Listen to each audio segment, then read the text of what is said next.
Welcome, Dr. James Beckett, Sports Card Insights, episode about hockey cards. I've called it Dating the Cup. And by that, I'm going to make reference to some products that Upper Deck has put out in the last few months, one of which, the Cup, is 22-23. The Upper Deck MVP was 24-25 that I got last month. And then I also got today covering Platinum and Ice 23-24. They all came out within a month, and they're 3 different years. So I'm going to address that as well as what my experience was in opening the box. So certainly thanks to Upper Deck, but thanks also to Topps and Panini, other card company sponsors that occasionally provide products for review for their sponsorship of my podcast. Thanks also to Heritage Auctions, Huggins & Scott Auctions. They're not the only auction companies out there, but they're the 2 I chose when I got started, covering 2 different approaches that they each do very well. And of course, Huggins & Scott is now a subsidiary of REA. So that's good news. And I think it's a good fit for my buddy Bill Huggins' company to be under that umbrella. Thanks also to Mike Stadium Sports Cards, Burbank Sports Cards, ComC.com, and Beckett Media, Beckett Grading, Beckett Authentication. So, like I said, I call this Dating the Cup, that we're coming out with something that appears to be 2 years old and what's going on. We talk that the brand is important. We're not just talking about the card company brand, but the sub-brands. The Cup is a strong brand in its own right. You can tell when you get the packaging. It's 6 cards, but you're in this big, huge box that is a box within a box with a tin. And I'm always wondering, am I supposed to keep the tin? And I'm thinking back over the decades of me collecting. If I kept every box or every wrapper or every tin, I would be inundated. I wouldn't have room for the cards.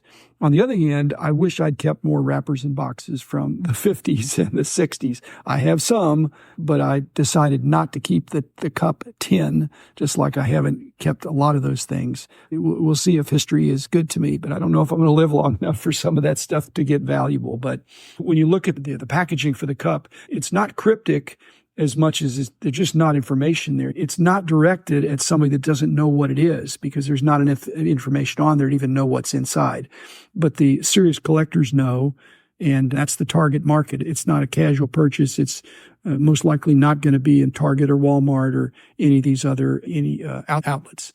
For breaking, you got 6 cards. All 6 of them are going to be good, but a couple of them could be great, and that's part of the allure. When I was looking, it was $930 a box. Came out 2 or 3 weeks ago, 4 weeks ago, and that's fine. But one of the things that comes out when I look at dating the Cup, dating this product, why didn't they just date it 23-24? Or 24-25, because it appears to be 2 years old. I have too many friends that used to work for me that work for these card companies, and card companies are accused sometimes of being incompetent or not caring or capricious. And I have found none of that to be the truth. Card companies do make mistakes sometimes, but this is not a mistake. They had this product ready. They have approval, which is not automatic sometimes, approval from the leagues and players associations, and this is regardless of sport. And in the configuration of the set, the checklist has already been placed. The attributes have been secured in terms of autographs and game-used memorabilia, although sometimes there's some stragglers that they're waiting for. That can cause the date. So in no way do I think this is not caring or capricious or incompetent. It's just what happens in a complicated thing. If you've never worked for a card company, it's way more complicated than you think.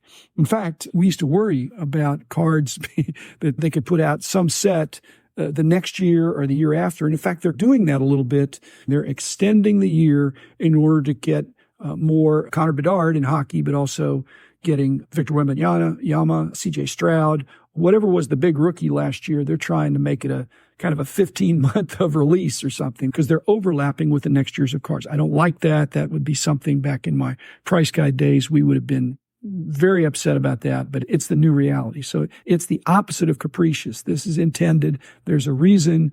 They certainly weren't going to pull the plug on the product. This is a big product, an important product for Upper Deck, the Cup. So they're going to put it out. They're going to put it out, and they have. And I had a great time opening it. It didn't take very long other than opening up the various packaging. But the one thing they can't do, and this is part of the concern I had back in the day about dating the Cup, I didn't want it to be a 22-23 product if it came out way after the season. But also, that would be if it included Connor Bedard. If they had a Connor Bedard pre-rookie in the Cup, then that would be not fair. Again, Upper Deck has the only license, but it's not fair to backdate. But there aren't any Bedard cards in 22-23 that are licensed. This is one place where the RC logo by the Players Association and by the leagues is helpful. If you see an early Bedard card and doesn't have the RC on it, it's going to be something that was CHL or some other kind of thing that's not fully licensed. Because once you have a rookie card year, an RC year, the next year cards are second-year cards.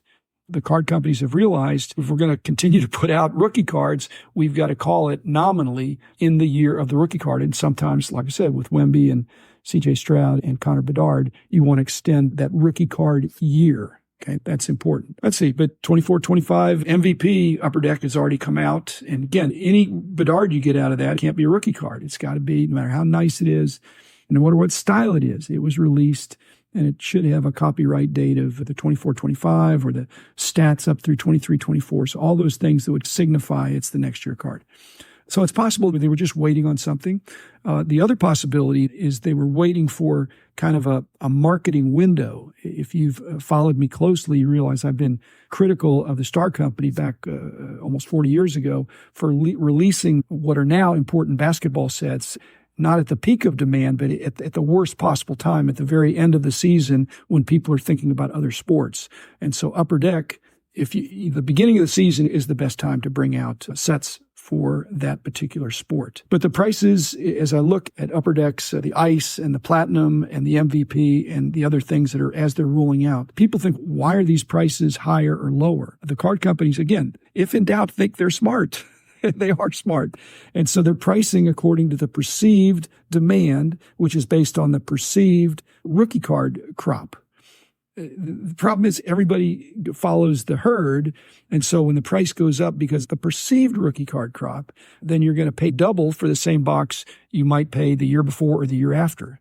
And I'm a contrary. And I'm thinking if everybody else is going to go, I'd love to get a good deal on products or the rookie card crop is not perceived to be quite as strong because every year there's somebody that emerges from the pack when you least expect it.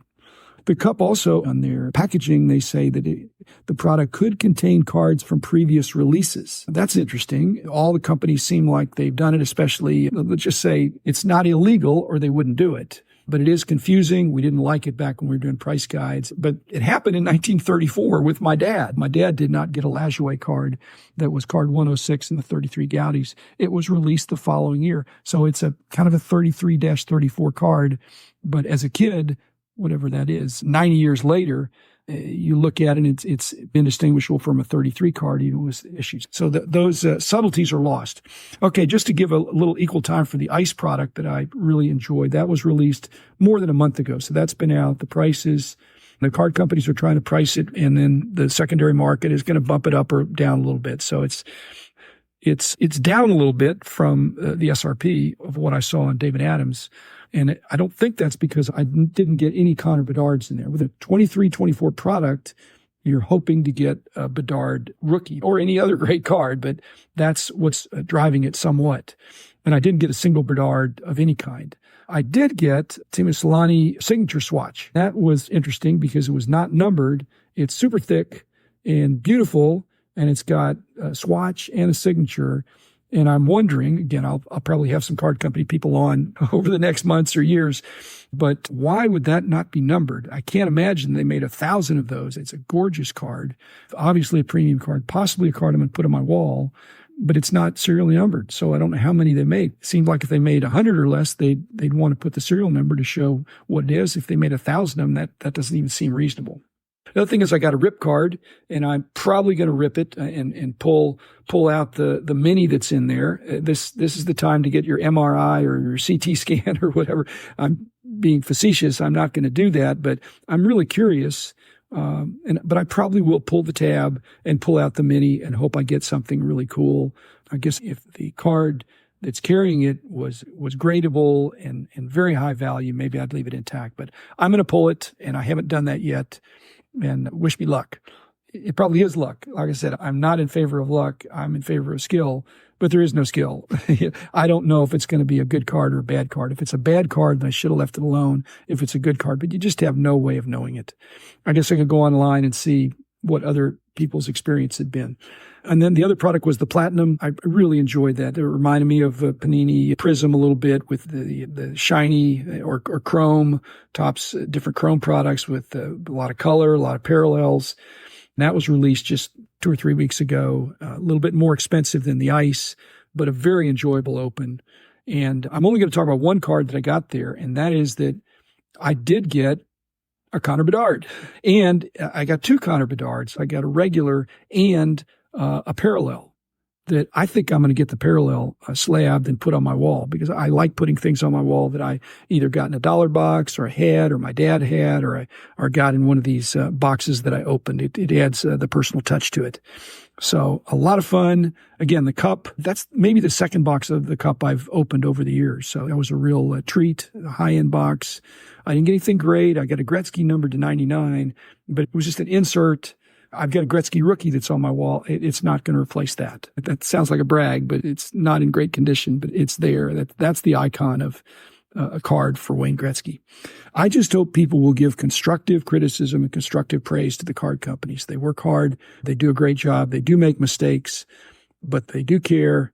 And the guys I know, and they're mostly guys, they have great competency and really try to be consistent. But I've said before, being consistent in this hobby is difficult because the rules change over time and the way people feel about things. So much of it's about perception. By that, the 24-25 Upper Deck hockey products may be sleepers because we don't know, we don't have some super high expectation for any one of the other rookies.